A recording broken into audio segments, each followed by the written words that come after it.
আমাদের ভার্বের রূপ দেখেই টেন্স চিনতে হবে। গঠন প্রণালী শিখে টেন্স চিনলে তাতে কোনো লাভ নেই। তো আসুন আমরা বি ভার্বের একটা কার্যকারিতা আজকে দেখি। আপনারা এরকমের তো পেয়েছিলেন,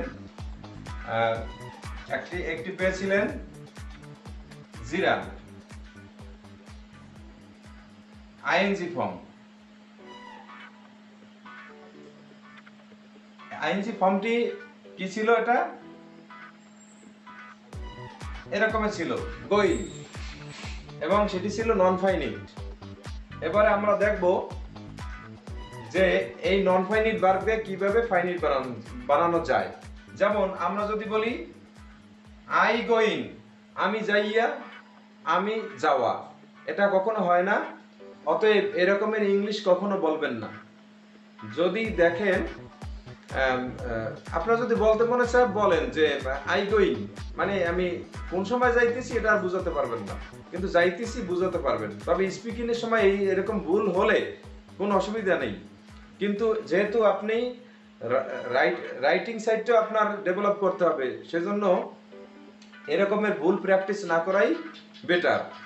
আর রাইটিং এ ভুল করা যাবে না আরেকটা কারণ, সেটা হলো আপনি যখন স্পিকিং এ বলতেছেন যে আই গোয়িং, এটা কোনো প্রমাণ নেই, এই বলছেন আর শেষ।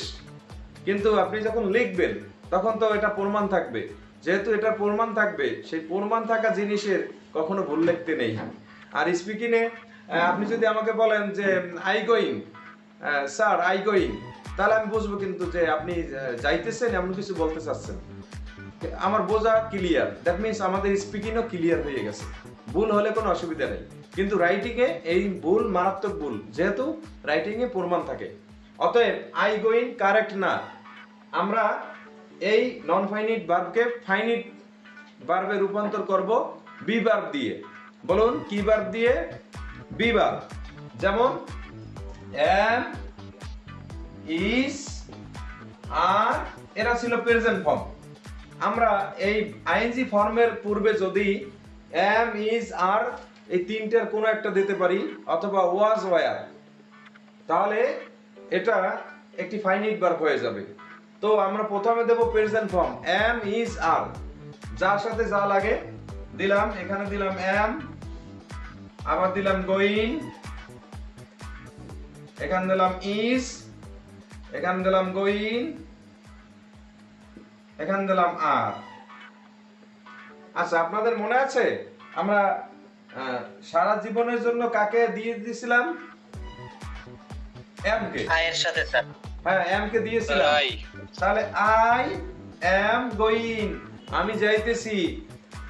হি, শি, ইট, এরকম যদি আপনি দেন হি, শি, ইট সিঙ্গুলার নেম, তাদের সাথে ইজ, মনে আছে? জি স্যার। হ্যাঁ, থ্যাংক ইউ। এই তো ধরতে পেরেছেন। একদম ইংলিশ একদম একদম সহজ, clear. Third person singular number নিয়ে কোনো টেনশনের কারণ নাই। হি, শি, ইট এবং কোনো এক বচন নাম মানে সিঙ্গুলার নাম পেলেই তাদের সাথে এস ওয়ালা ভার্ব দেবেন, ব্যাস ক্লিয়ার। হি, শি, ইট, অথবা Meena is going, he is going, she is going, সকলের সাথে এরকম সিঙ্গুলার যারা, তাদের সাথে আমরা এস ওয়ালা ভার্বটা দেব, তার মানে ইজ। এবার আসেন you, you, we, you are going, we are going, they are going. এই তো পেরেছেন, থ্যাংক ইউ, থ্যাংক ইউ। এখন আমি যেটা বোঝাতে চাচ্ছি, আজ এরকমের যদি দেখেন আইএনজি ফর্ম ওয়ালা ভার্ব, তার আগে আছে এম অথবা ইজ অথবা আর, এই যে প্রেজেন্টের তিনটা যদি দেখেন এরকমের থাকে, তাহলে এদের নাম দেবেন present continuous tense. Am going, is going, are going, তার মানে এম, ইজ, আর, সামনে আইএনজি ওয়ালা ভার্ব যদি পান, তাহলে নাম দিবেন প্রেজেন্ট কন্টিনিউয়াস টেন্স। আমার বিশ্বাস আপনারা সবাই এখন চিনে গেছেন প্রেজেন্ট কন্টিনিউয়াস টেন্স কেমন হয়। আর প্রেজেন্ট মানে বর্তমান, কন্টিনিউয়াস চলমান, আর টেন্স মানে সময়, কাজ করার সময়। কাজ করার সময় কি টেন্স বলে। আমি তো একটা কাজ করতেছি আপনাদের সাথে, আপনাদের শেখাচ্ছি, তাহলে এই যে এটা তো বর্তমান কালে শেখাচ্ছি বা শিখাইতেছি, যেহেতু শেখাচ্ছি বর্তমান কালে, এই জন্য এটার নাম প্রেজেন্ট কন্টিনিউয়াস টেন্স, আর টেন্স অর্থ কাজ করার সময়, আর টাইম অর্থ ঘড়ির কাটার সময়। তাহলে টেন্স অর্থ কি? Time of verb, time of doing something, কিছু করার সময়কে টেন্স বলে। আর কন্টিনিউয়াস তো চলমান, তাহলে বর্তমান চলমান যে ঘটনাগুলো আমরা বলতে চাই সেগুলো আমরা এরকমের বলবো। হ্যাঁ, এখন আর ওই আগের মতো সাধারণ নাই যে আমি খাই, আমি ঘুমাই, এরকমের নেই।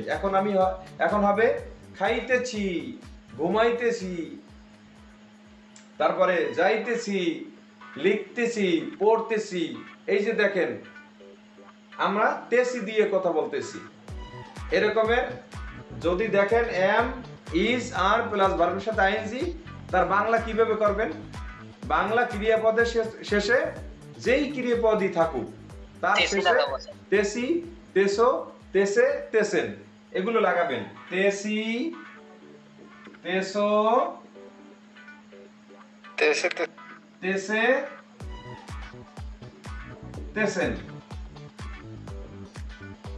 এখন এরকম আর যদি এরকম বাংলায় দেখেন তেসি, তেসো, তেসে, তেসেন আছে, তাহলে বুঝবেন আপনার এম, ইজ, আর প্লাস ভার্বের সাথে আইএনজি দিয়ে এটার ইংলিশ করতে হবে।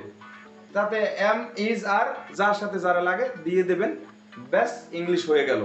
আরো আছে প্যাসিভ ভয়েসের একটা গঠন আছে, সেটা আমি এখন বলতে চাই না, প্যাসিভ ভয়েস নিয়ে পরে আলোচনা করব। এখানে সাবজেক্ট আই এবং ফাইনিট ভার্ব এম গোইং। ওই যে বলছিলাম ফাইনিট ভার্ব হলে দুটি ভার্ব পাওয়া যাবে, একটি অক্সিলারি, একটি প্রিন্সিপাল। দেখেন এই এম গোইং পুরোটা মিলে ফাইনিট, আগে কিন্তু গোইং শুধু গোইং ফাইনিট হতে পারে নাই, তাহলে অক্সিলারি ভার্বের সাহায্য নিছে, এখন ফাইনিট হয়ে গেছে। আর এই ফাইনিট ভার্বের মধ্যে দুটি ভার্ব আমরা পাবো, একটি অক্সিলারি এম, একটি প্রিন্সিপাল মানে মেইন ভার্ব।